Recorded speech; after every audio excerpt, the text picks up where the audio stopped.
I'm starting to record. So I know week 0, some of you have actually taken a course on HLC before and some of you have not. And so week 0 was kind of like the time to kind of figure out how HLC works and, or this platform.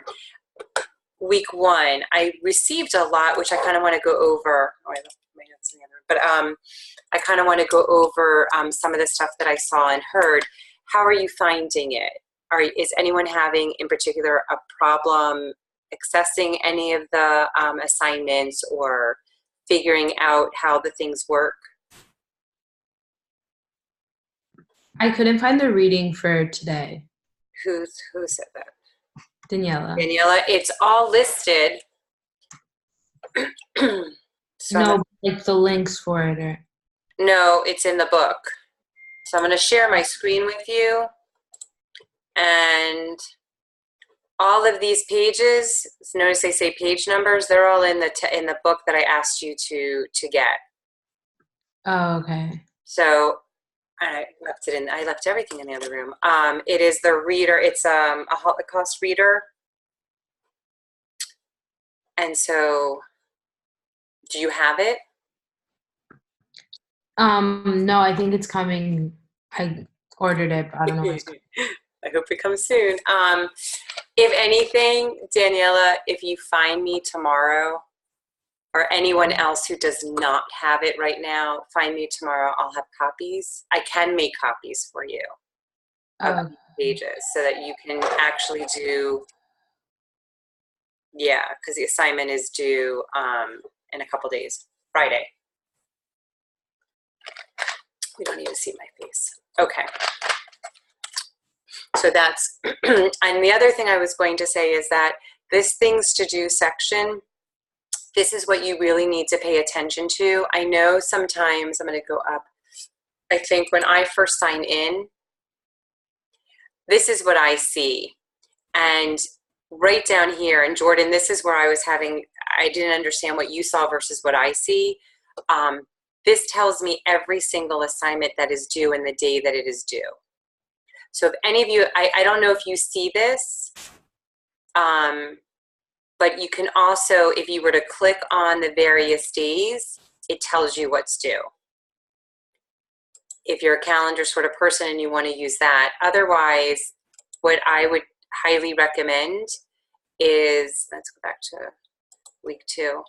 I would highly recommend just kind of sticking with this things to do list. Because it literally, all the things you need to read are right here, everything you need to watch, when everything is due, as well as our Zoom time. So if you ever have a question as to what's due this week, it's all here. I don't know if anyone else was having an issue. And then also, look, it takes some time getting used to, this is an extra class that just started. So it takes a little time to get used to the rhythm of, okay, I have class, I have to do this work, etc. And then before you know it, we'll be done. And you've gotten used to it, and it's been great. Anyone have a question for anything? Are we ever going to use that eyewitness thing? I'm sorry? Are we ever going to use the eyewitness? Yes, we're just not using it yet. But I did have you sign in I did have you sign up for it because we will. There are assignments there. Eyewitness is great. We're going to use some of the videos tonight. Eyewitness works really well because it literally is first-person accounts. I can tell you like tonight we're going to learn about Kristallnacht. I can tell you a story about it, but I think in some respects it's better to hear it from, a person who actually went through it. So Eyewitness will be a lot of those types of, that's how we're using it. Any other questions? Hey. Yes. Hello? Yes, Karen. What is the eyewitness? Like, did we sign up for that last? You should have signed up for it in the 0, which I think you can still get to, the 0 week. Down on the bottom left corner, there's a thing that says about Eyewitness, and there's a link, and then you can access the class code. So you just have to you just have to register for it. Oh, okay. Okay. Jocelyn, yes.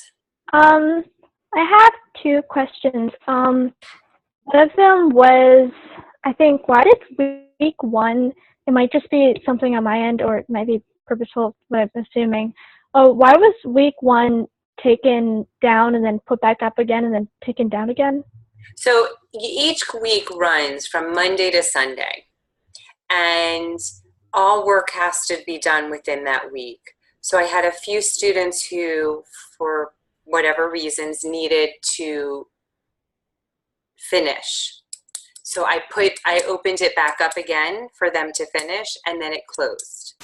So once this week is over, for example, week 2, it'll be closed, and week 3 will be open. Do you understand? Like, I can't just open the week for one student and, or maybe I can, I just don't know how to do that. So I opened it up for whomever. I had several, like I said, I had several students who asked for an extension, and I opened it up, and that's why it was open for like a day or two, and then it was closed again. Yeah, I was just confused. It was actually really convenient for me because I did, I think, all the work on week 1, but I was planning on watching a takeaway video before I started week 2, like as a refresher. And then when it wasn't there, I freaked out. But I figured it wouldn't matter when I watched it as long as I watched it before week 2 because it didn't have a due date. Right. But now I should just watch it at the end of the week. Yeah. Okay. That was my question. Okay. Yeah. It's weird because you would think at least you should be able to access that, just not the assignments. You should be able to access still the information. Yeah. It was just that I didn't think that it would be taken down because I had HLC for another class and I didn't do that. But then you got lucky in the other class. I don't know. That's how they tell. I have to open it up and it closes at a certain time. So, I mean, I can check again. But that's how I was told to do this. Any other questions, like housekeeping kind of stuff? Or we're good for the most part? Okay, perfect. It really freaks me out to see black boxes, but hey, that's great. You guys can keep yourselves anonymous. All right, so tonight you had some readings to do, and I'm assuming most of you read them.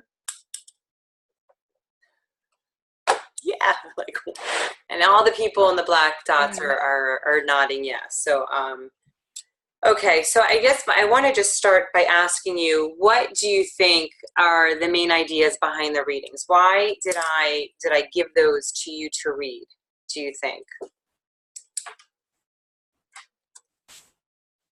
Anyone? I think it was the intro into everything that builded up into what turned into like the Holocaust, like Right. the ideas before, just like how last week was like kind of a review. Well, Right. not a review, but it was like how it wasn't like it started with Hitler, like it was already like a build up from before, kind of. Okay, so right, like last week when we spoke about all of the anti-Semitic rhetoric was already there. Yeah, exactly. In there. Okay, the other thing is I am going to ask, I'm going to time out for a second. All of you who do have black screens, I do need to see something. So you need to darken your screen, please. I appreciate it. Thank you. Okay, so the main idea behind the readings are to see this kind of like the step-by-step process, that it wasn't just we woke up one day in Germany and everybody hated the Jews. It was something that built upon itself. Tonight we're going to kind of talk about the Weimar Republic, which I kind of said in the preview video, the issues with the Weimar Republic, how Hitler rises to power, and then the purpose of all of his anti-Jewish legislation. So instead of me going through every single one of the readings, which they're very simple, they're very, I think they're very short, unless does anyone have a question about any of the readings? I'm just going to slip to the page. No? Louis Felipe, do you have? Yeah, I don't have a webcam because it isn't working. Okay. So. Okay. All right, but it's any, so no one has any questions. It really, it truly is. And I think some of the language, I wrote down some of the language I think is really kind of harsh in the sense that it defers, in Hitler's letter, the first piece that I had you read, not only did it define what Judaism is, but the language that calls Jews a radical tuberculosis, pretty much to the German society, that these laws are systematic legal opposition and elimination of the special privileges which Jews hold. So basically, the idea was to strip away everything from the Jews so that they would want to leave, that they would not want to stay in Germany anymore. And in the beginning, which I find quite interesting, or maybe not, in the beginning, everyone could get out. It was not it was not difficult. It wasn't until after we have 1938 that it becomes much more difficult. So they can take 10% of their wealth at one point, and then they can take absolutely nothing. And nobody wants a refugee with no money. So I'm going to start you with a video, if I can get this.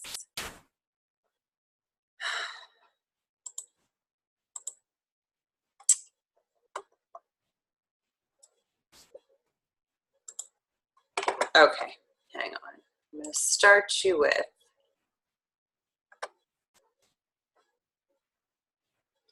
just give me a moment. Okay, so I'm going to start you here. I hope this works. I'm going to share my screen.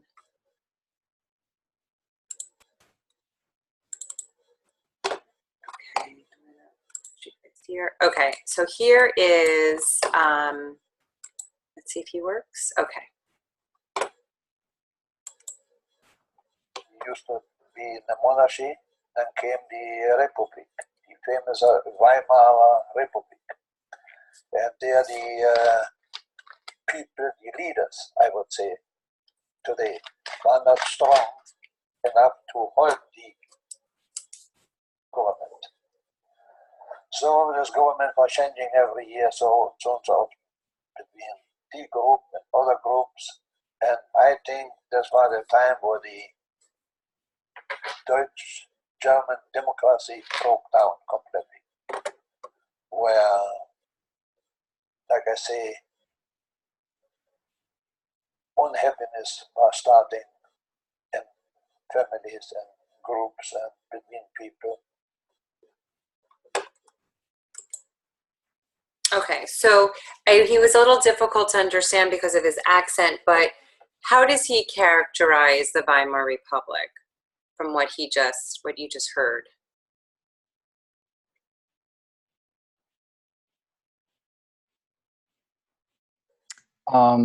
He basically characterized it as something that failed drastically, Mm-hmm. and because it was sort of like a democracy, allegedly is what they wanted, and Right. that's just clearly what they didn't get in the end because Hitler was able to rise to power, which is why I kind of question that how could, because democracy at this point in time wasn't new, so it was already established in the U.S. and all over the world. So how can their way of democracy not function if there's already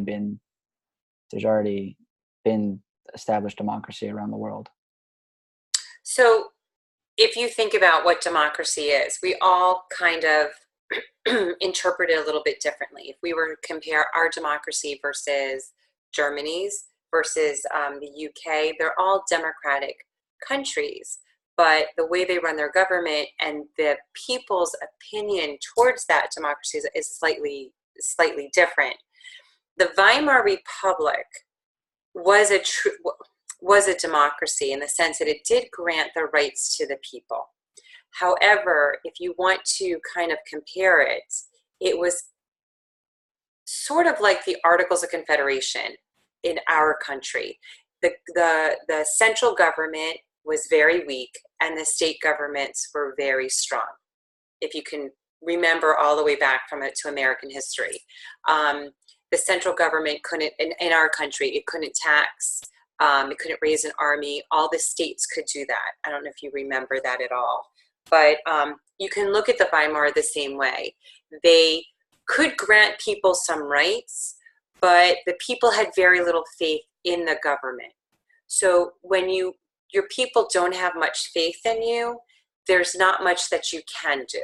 Does that make sense, Shane? That yes, it's a democracy. People voted the people in. The Kaiser had actually been taken off the throne because of the defeat of Germany in World War I. And this republic came about almost like the last great hope, the last thing that they could possibly get. The other major part to it, which is why people had no faith in it, was because they signed the Treaty of Versailles. And this basically, with the war guilt clause, basically blamed Germany for everything. And so it was just one more thing and one more thing that the people didn't have faith in them. And so therefore, they couldn't do so much. I don't know if that makes sense to you, but yes, they were a democracy, and you hit on a really good point, but they were a very weak democracy. And take that as one reason. I just want to write that down in case. Take that as one reason as to why Hitler comes to power. I teach a world history class, and I always ask my world history students, if you had to blame someone in World War I, who would you blame? And I ask the same of you all, knowing that you have taken a world history class, or hopefully, that who, after looking at World War I, who should take the blame? Should it be Germany? Maybe Serbia? Why, Jocelyn, do you say Serbia? I don't really remember. I just remember that the assassins were from Serbia. Mm-hmm.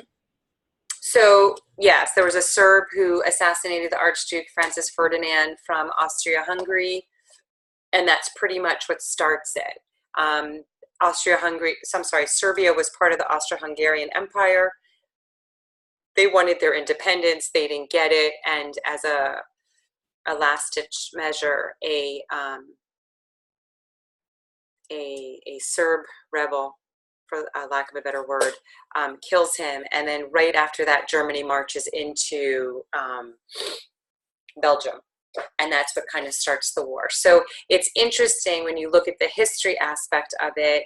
Germany wasn't even a major player with the straw that breaks the camel's back, but yet after the Treaty of Versailles, they are blamed for so much. They were building up their military. They were not totally innocent. So you have this republic that's built. It is quite weak. It does grant some democratic rights to some of the people. And then how do we then enact for Hitler to come to power?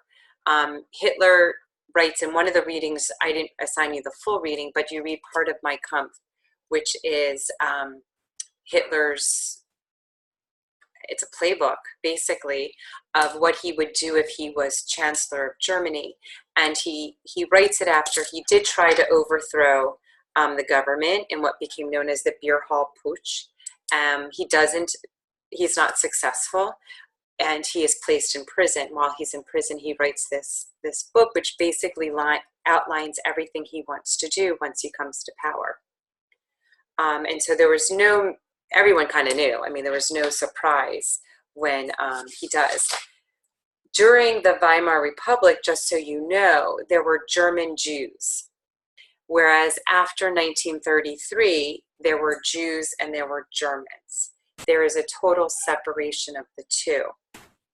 One of the, or two of the vocabulary words I had you look at last week, acculturation and assimilation. This is what many people were very upset with Jews about. They maintained their culture within Germany. They did not assimilate. They did not give up everything to become German. If you ask them, they would say, I'm a German Jew. That upset a lot of, also, I think I talked to you about the bastardization of of the German language. So this this upsets. This is one more thing that leads to people being upset with the government and people allowing for Hitler to come to power. Any other questions about the Weimar Republic and democracy, or no? Okay.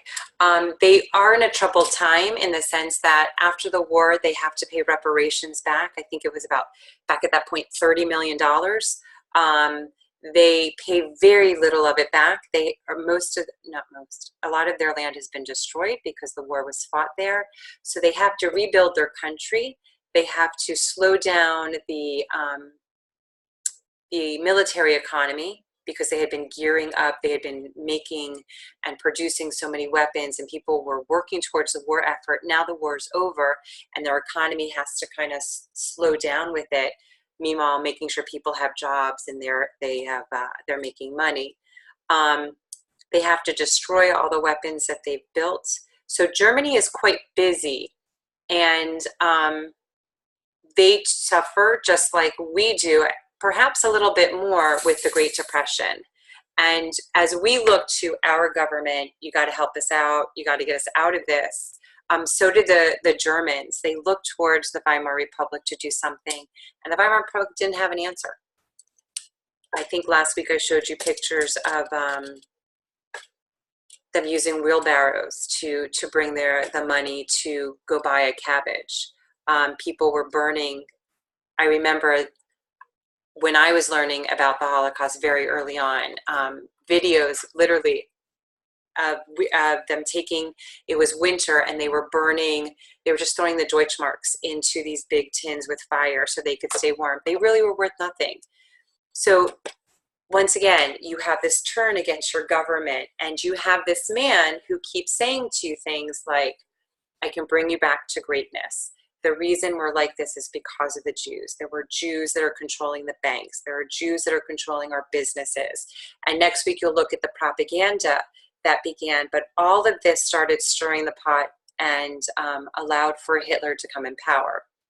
Another instance that allowed Hitler to come to power was basically the fact that he kept pushing. And it's almost childlike if you think about when you have if anyone has a younger sibling or cousin, and you go to a store with them and it's like, I want, and to just kind of keep them quiet, you're like, here, take it, take the candy, take the toy, etc. And that's basically what they did with Hitler. It was an appeasement policy that will continue. They basically gave him a position in the government. Okay, we'll just give him this and he'll be quiet. And it really, truly, von Hindenburg did it. And it, honestly, if you could go back in time and say, don't do something, that would definitely be it. The main enemy prior to the Jews politically was communism. Russia had left World War I because they were having a revolution, and the fear of communism to spread into Germany was great. So we do see in the beginning of this time period that the German people go against communism. Hitler was very big with going into Communist Party headquarters and arresting everyone who was there, or riling them up and getting them, or forcing them out. So if we think about that too, communism sometimes we associate with Trotsky. Trotsky was a leader from Germany, from Russia. Trotsky was Jewish. And you're trying to make connections wherever you possibly can. So there was another reason, let's go after the Jews. Any questions? Yes, Rosalind. Since you were just talking about ways Hitler came to power, I didn't finish the questions, which I started on for, I think, assignment 2.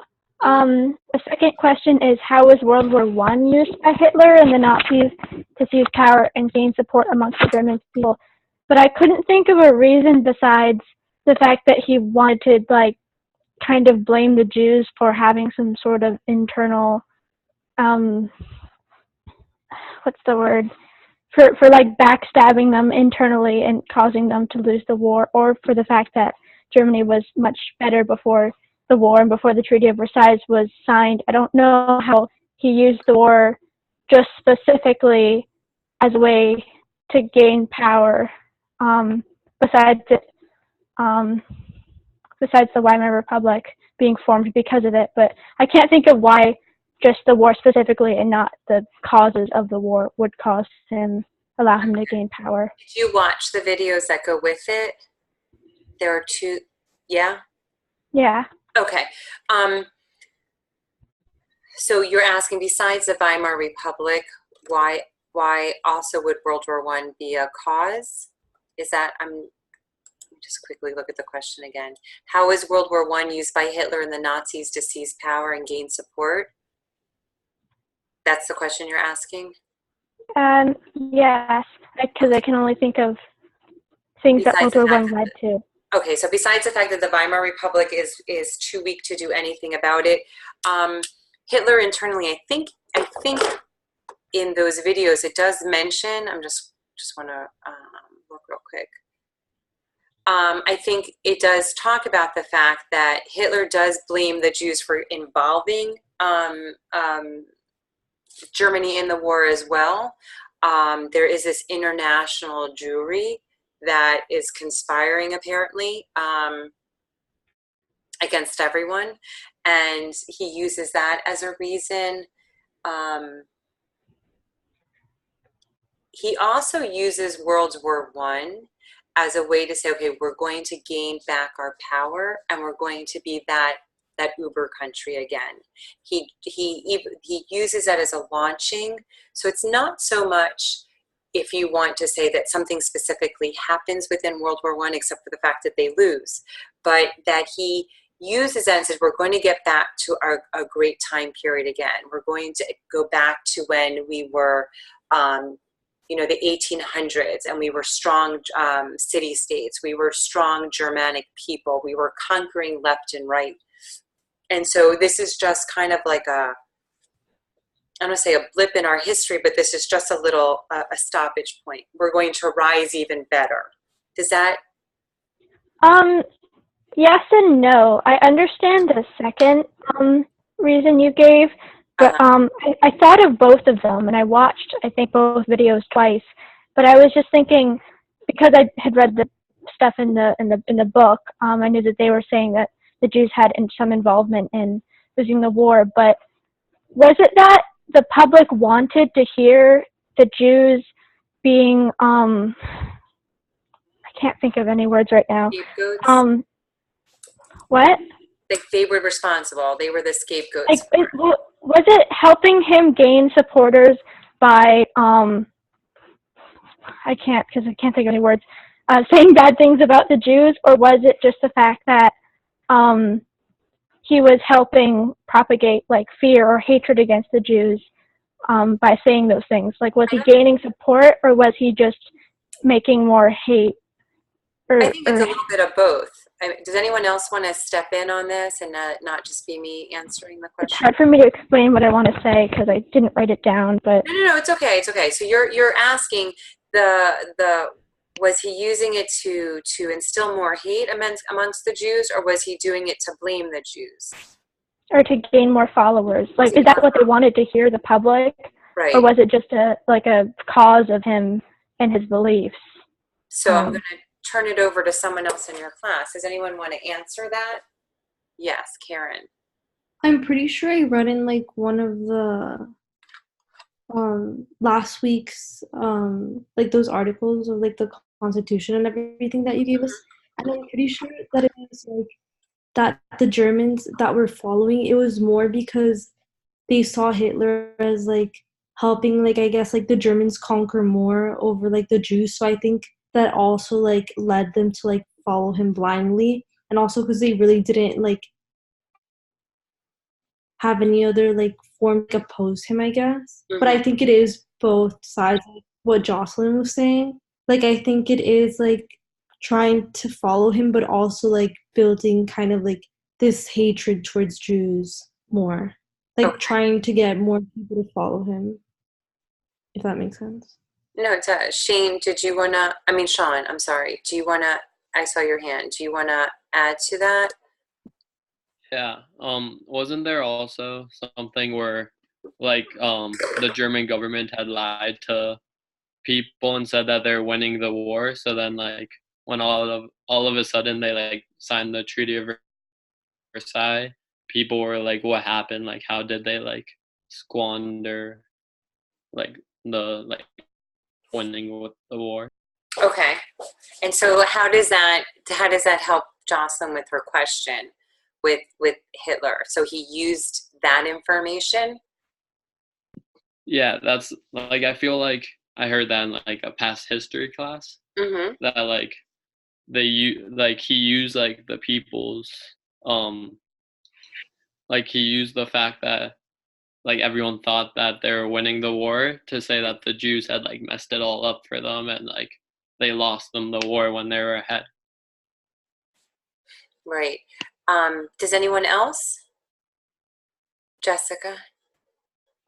I think it made like Hitler gain more followers because people in like a time of like a failing economy and everything, people always look for someone to blame, and they had more reassurance blaming all of the negative effects on the Jews. So I do think it helped him gain more followers and power. Okay. Jocelyn, does that help you? It is a little bit of each. And next week you're going to watch a movie that was done by the Nazis for the Nazis, and it is of the time. It was a brilliant piece of propaganda because the way they show Hitler, the way he is greeted by the crowds, etc. And so it was a way to make him by blaming the Jews. It was propagating him up. It was, I have the answer. I know why we are in the position we are in. It is because of the Jew. And as soon as we are free of the Jew, like Judenrein, we're fine. Our country will rise to the greatest heights. We can't. And how do we do this? Obviously by eliminating them. We will, you are not allowed to look at Jewish art, Jewish music, etc.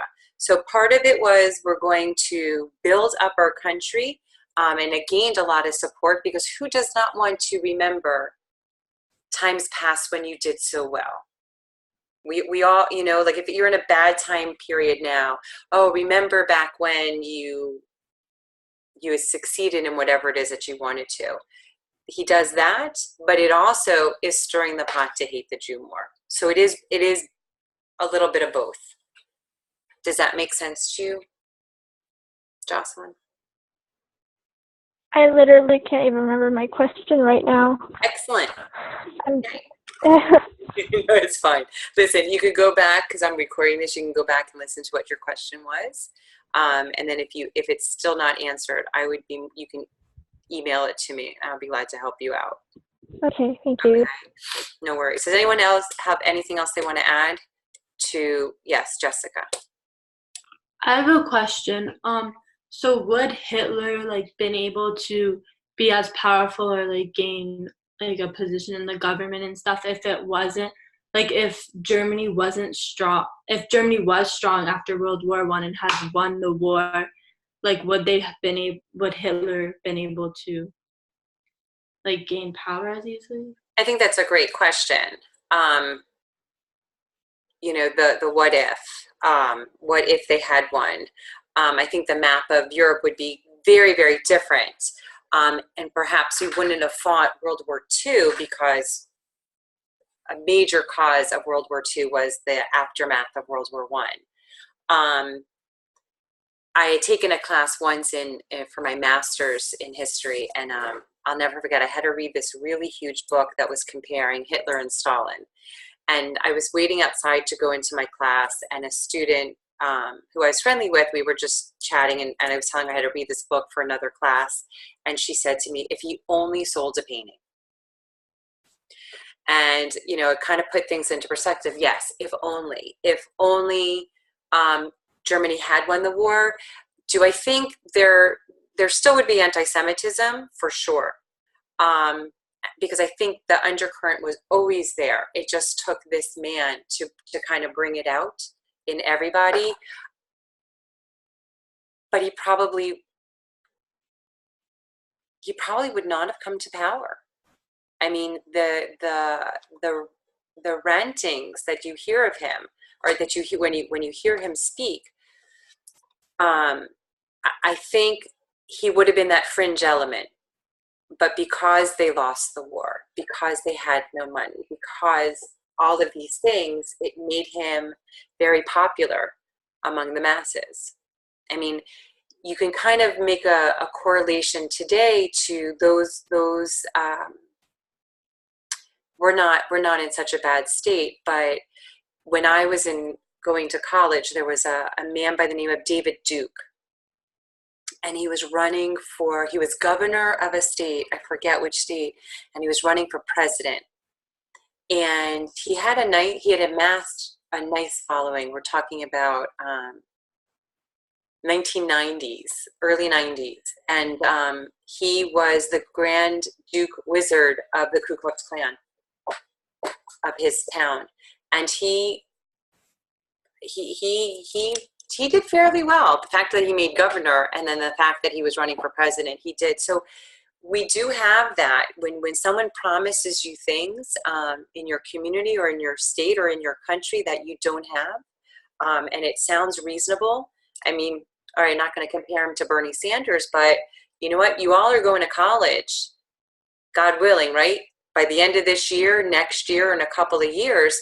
And wouldn't it be great if the government said, here, Shane, here's a check for $50,000 a year to go to the college of your choice. Yeah, I would vote for that person. So we see it, not to say that you need the money, Shane. You were the first person I saw. But you get the point.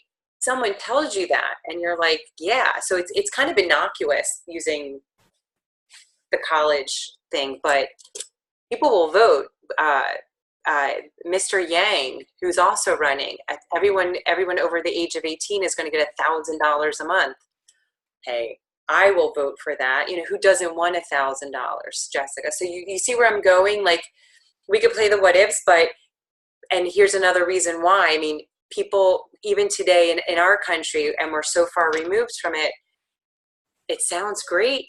You know, I have a kid who's soon to be in college. Hey, yeah, I will definitely vote for Bernie if he can guarantee me that I don't have to make a large donation to a college, and therefore I can pay for my son to go to school. So leaders do it all the time, but he had the hooks in the German people. And I think had he sold a painting, had he had the war turned out differently, the anti-Semitism for sure would still be there, but he probably would have played a lesser role in German history.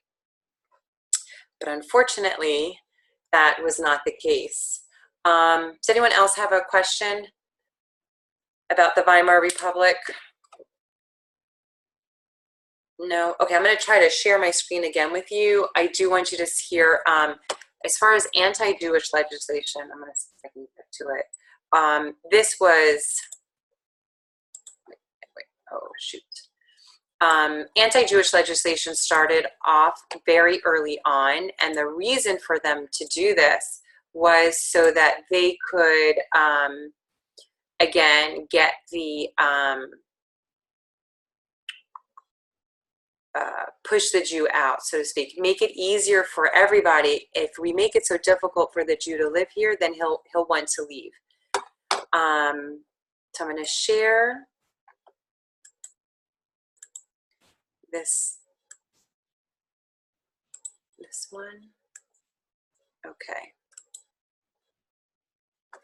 They were starting with Hitler Jugend and BDM, those little clubs there you joined, and I wanted to be that BDM too. You know, my girlfriends all were, and they had that cute little blue skirt with that little mustard colored blouses with that little neck, but then They used to have little meetings.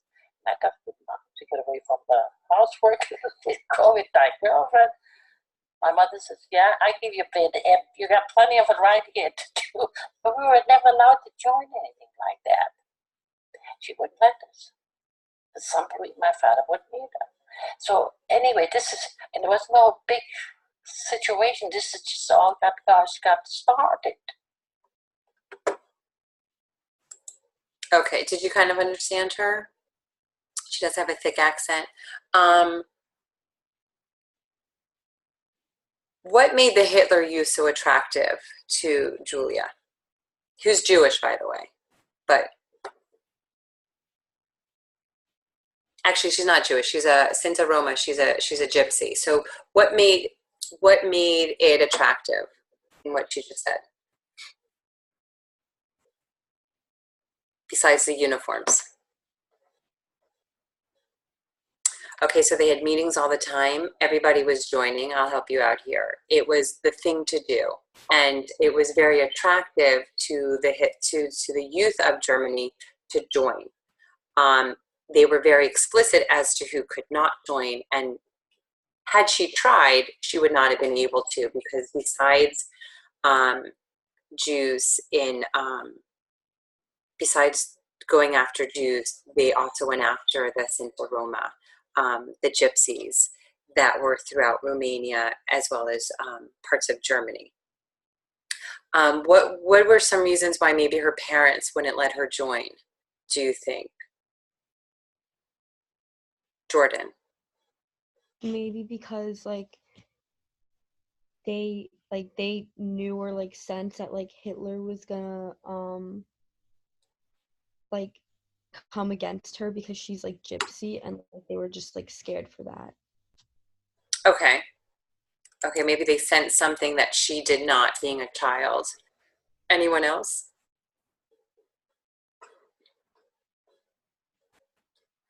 Excellent. Okay, I have one more video that I'm going to share with you, and it is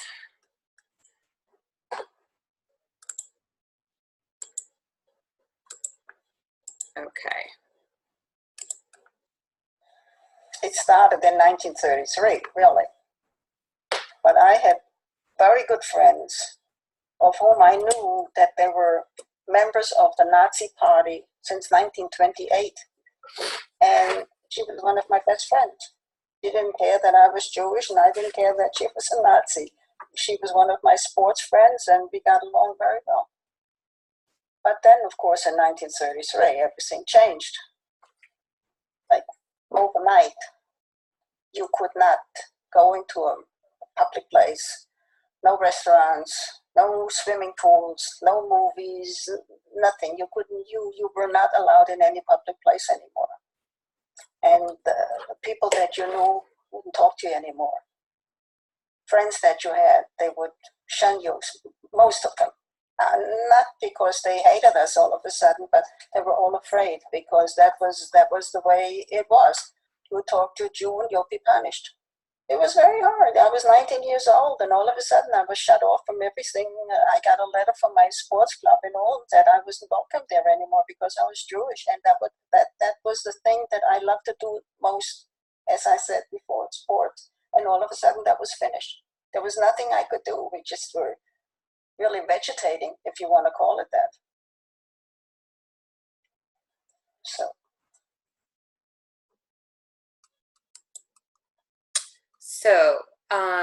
how does Margaret just say that things changed in Germany after 1933? Yes, Karen. They weren't let out of their homes. They couldn't go to any public place, whether it's the movies or anything. Okay. Chloe? She got her best friend taken away from her, and then rejected her whole life. Right. Brianna? Oh, Daniela. Other Germans or Nazis didn't want to be seen talking to them, so they automatically shunned her or all the Jews out. Mm-hmm. So let's make a clear definition between Nazis and Germans, because not every German was a Nazi. They might have believed the rhetoric, but they weren't in the uniform. They didn't report. They weren't part of the SS or the Gestapo. They were Germans. They just bought the party line, so to speak. And then you have your Nazis, that the officers, the people who were in the Nazi youth, they were in the army. So your everyday average German, which is who Margaret is talking about, that's who she lost, because it wasn't just separating the Jews, putting them, which I think I spoke to you about last week, that they couldn't go to certain schools, they couldn't go to certain restaurants, they couldn't go to doctors, you had to go to a Jewish doctor if you were Jewish, etc. That these were your average Germans.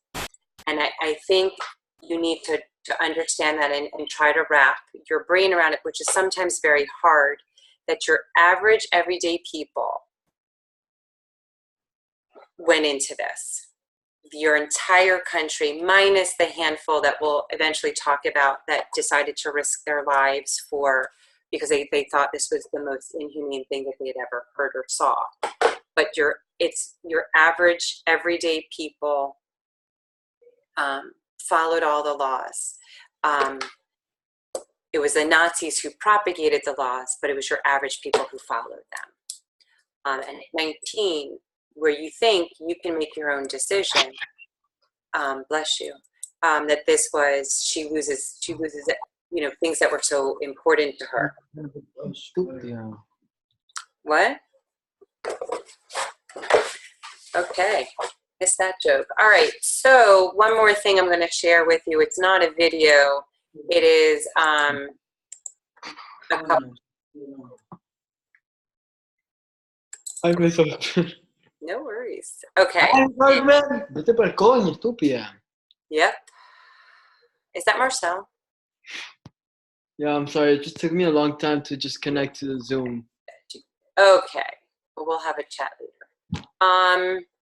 I want you to quickly I thought I brought this up better, but I guess I did not. Oh, it's up here. All right. So I want you to quickly, because we are running short. This is 1938. This is Graz, Austria, November 1938. What do you see in this picture? And I don't have ash. Ash. We see smoke. You see smoke. What else? You see people going around. People just standing there watching. Okay. Can we figure out what kind of a building it may be? Isn't this a temple? It is a temple. Oh, it's a temple. Synagogue. It is a synagogue. They were probably like in shock and they couldn't do anything about it.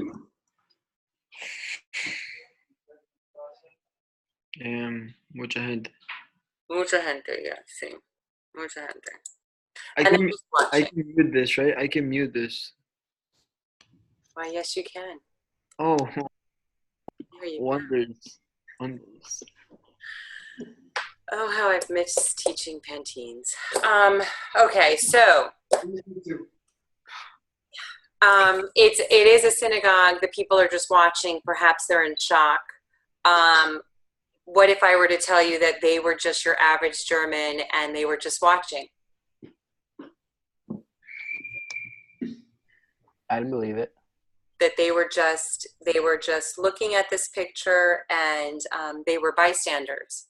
I wouldn't be surprised. Wouldn't be surprised. By 1938, you have the Nuremberg laws, which were passed, which basically, point by point by point, said what Jews could and could not do, where they could go, etc. This is really the culmination, Kristallnacht. It's called Night of the Broken Glass, where literally the German people were given the go-ahead to go into, I'm going to bring up this map, go into the Jewish areas and smash the stores, smash the store window, the window fronts,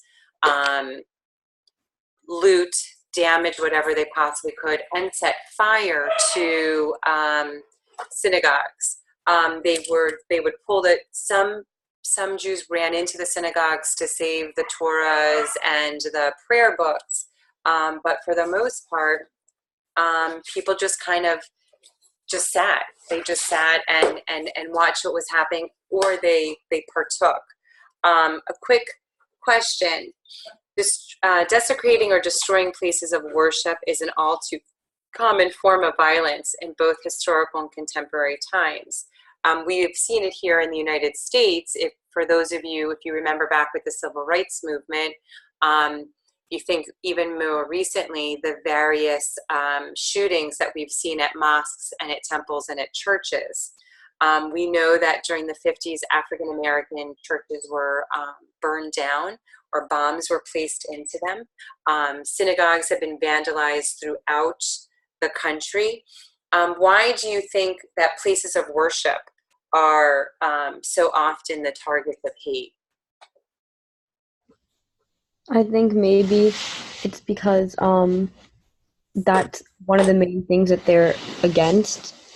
Like, they don't like the Jews because of their religion, so like they want to protest where they practice, or not protest, but they want to destroy and like annihilate wherever like they practice that religion. Mm-hmm.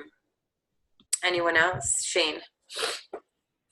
People usually live by their religion, and by destroying it, you basically destroy their way of life. And when you destroy someone's way of life, they lose their meaning and they become lost, and that's when they're most vulnerable. Okay, thank you. That was good. Daniela, did you want to? I was going to say that too, how I feel like a synagogue is where people gather, and when you destroy that, they're super vulnerable, exactly what Shane said. It's a place. It's a community. It's your sense of community can be wherever it is that you worship. You're absolutely correct. Okay, we are coming about 5 minutes before 9 o'clock, so I kind of want to just kind of bring everything back in, or kind of wrap everything together. Hitler rises to power because the Weimar Republic is so weak, partially because of them giving him a seat at the table, so to speak, and then he just goes and takes it more. They really couldn't, von Hindenburg really couldn't control him, couldn't stop him. From that point forward, he starts, and you will read about it in this week's readings, the various speeches that he gives, his outlines of laws that he wanted to see passed. I had one more, and you're going to bear with me. I did want to actually share this one. I lost you guys. This one other thing with you, that the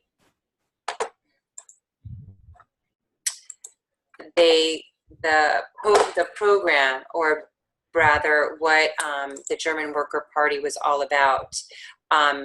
Some of the things: we demand the uniting of all Germans within one greater Germany on the basis of the right to self-determination. If you look at number 5, any person who is not a citizen will be able to live in Germany only as a guest and must be subject to legislation for aliens.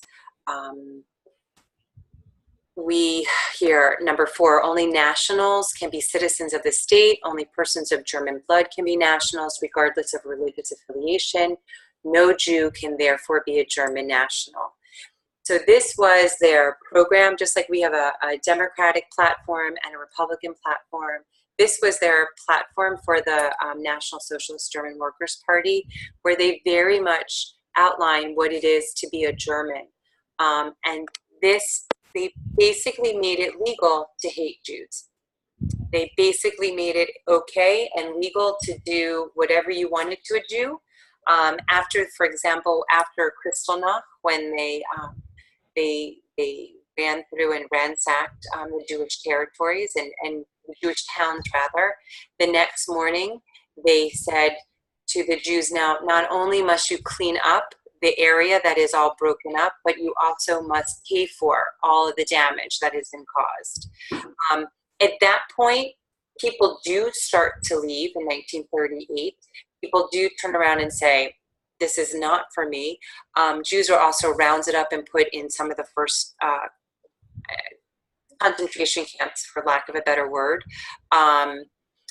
they're not the camps that they're going to evolve into, but they're going to be close to it. So the writing is there. We do start to see the gradualness to it, and we start to see the acceptance by the people, simply for the fact that they want an answer and they want to be in a better, have a better way of life.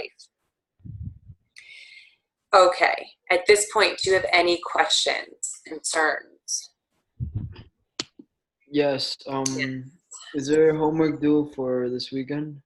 Oh, Marcel. It's Yes, 'cause yes, there is. it's really hard.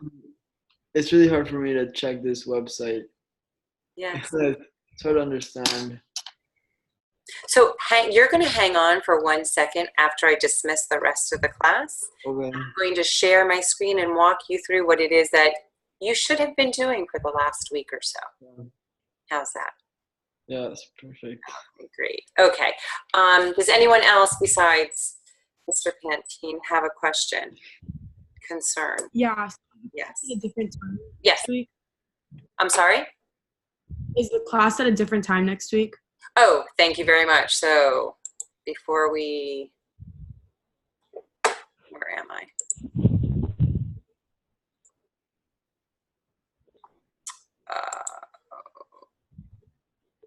View results, hang on. Dun, dun, dun, dun. Dun, dun, dun, dun. Okay, so I have, okay, so we're back to, I have 7, wait, that's 12, 13, 14, 15. 15, so 2 people didn't. Oh, Samantha's not here and Marcel just joined us. Yeah.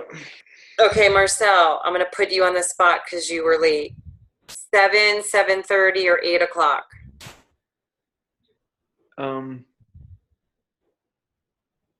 8 o'clock. Okay, so 7 o'clock. Sorry. Not too, that's not funny. I should. Okay, 7 o'clock. It seems like the majority of you would like 7 o'clock again. I try to get it with the 7:30, try to have the thing, but 7 o'clock seems to be it. Wait, can I like change my vote Can you? to 7:30? Yeah, I want to put a vote in also. Dude, I just asked you. You changed my Oh, mind. that was a question? No. Miss Holkman, Yes. me and Huggy, we end practice at like 6:30, so we might be late every time. Is that okay? And also, I emailed you before, but I don't get home until 7:45. Okay, right. I also have soccer practice. But I mean, it's okay. I have basketball also. I don't. Jordan, what time's practice? It depends on the day. I think 7:30 is like a nice. I think 7:30 is a good compromise. No, I think 8. 8, yeah. Yeah, I think 8 works, but it's like. But 7:30 might be like a little median, meet in the middle. Yeah, it's 7:30. Like who likes 7:30? If I change my vote to 7:30, like I do. That's why I said no, 7:30. 7 o'clock still wins. 7 o'clock had the most votes. well, like, if you take all like the 8 o'clock votes and put them to 7:30, then 7:30. All right, my vote is changed. 7:30. It's Yeah, I voted for 8 o'clock, but now I'll change my vote to 7:30. Yeah, 7:30 is the move then. That's right. I don't start basketball seriously until like The leader chooses late October. 7:30. Marcel, honey, you have no voice. You have no say. If I could mute you right now, I would. Oh, I can. Okay. I'm glad I just learned that button. All right, Danielle, you're 7. You don't get home till 7:45. That's the issue. Yeah. Okay. I don't remember who emailed me asking me that 8 o'clock was too late. I emailed you, but I think it No, didn't get. Marcel, You shush. I'm understand. right here. Shh. I could X you out. No, okay, that's not nice. Okay, I'm sorry. So I was trying to, someone did email me that there was a conversation that was had that 8 o'clock is too late.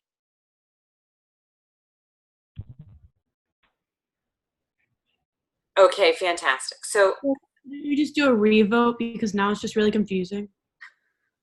Yeah, can you refresh it? Yeah. okay, hang on 1 second. We're gonna do this. I'm going to delete it and I will add a new one since. Okay. All right, so we just like. Hang on. I don't want to vote because there's only one option, and I'm flexible with any of those options. Thank you. I don't want to skewer it one side or the You're other. not the issue. You are not. All right. So I'm putting the same.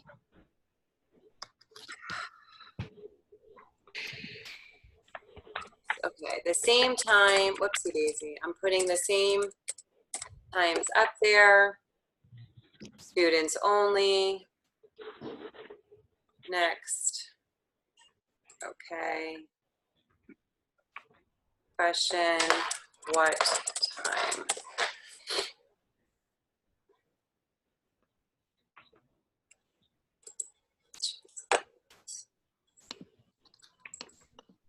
Let's see democracy at its best.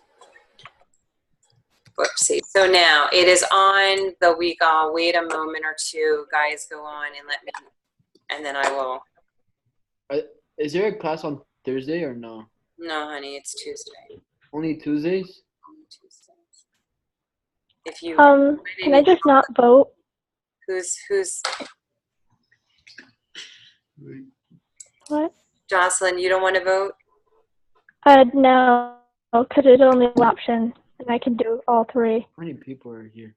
But you could be the deciding vote, Jocelyn. Every vote counts. All right, so that's all you put 30, you know? I all vote. It's 7:30. Yeah, Jocelyn, you could vote for 7:30. No, yay! There's no 7:30 or 8 o'clock. Whoa. I everyone. don't think that's allowed. No, let her vote for what she wants. And Democracy.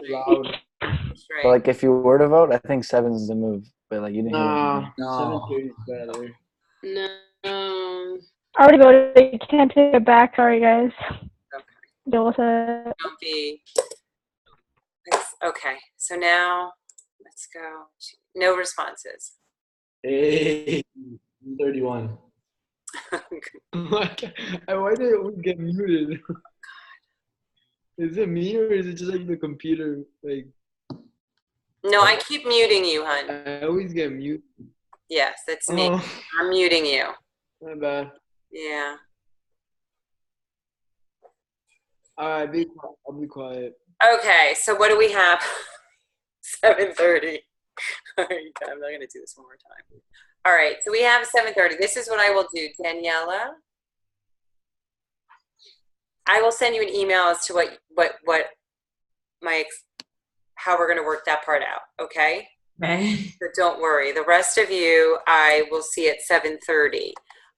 Before we do leave, in all seriousness, is there any question as to what you need besides Marcel, because Marcel's going to stay after class.